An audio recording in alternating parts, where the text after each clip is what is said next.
Det du har brug for er 200 gram mandler, 200 gram brun sukker, lidt vaniljesukker og 1 dl henholdsvis 100 ml vand.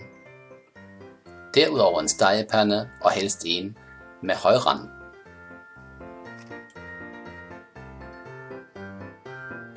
Skru helt op for blusset. Kom vand, vaniljesukker og brun sukker i panden.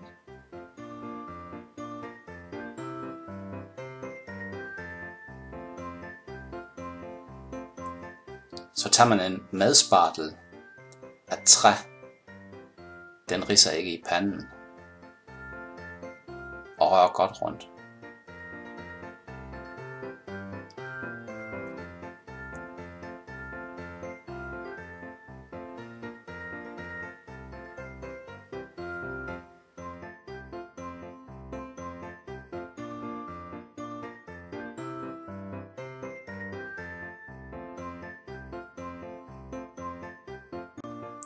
Når så sukker- og vandblandingen koger, kommer man mandlerne ind i stegepanden.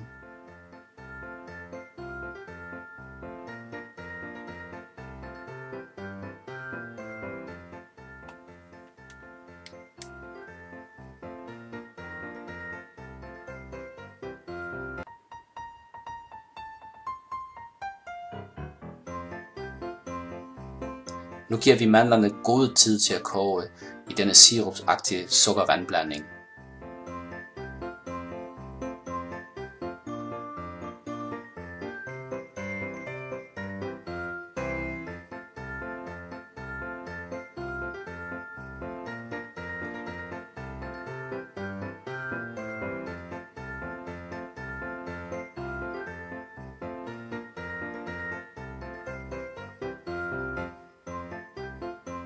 Efterhånden som konsistensen bliver mere fast, fortsætter man ufortrødent med at røre for at holde alt i bevægelse, og stadigvæk for fuld blus.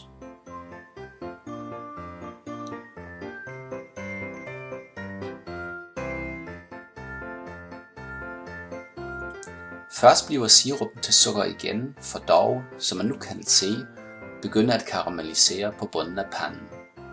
Det er så nu man skal passe på, for at det ikke bliver for tørt, men heller ikke smelter komplet. Alt ud på bagepladen, så mandlerne kan køle af.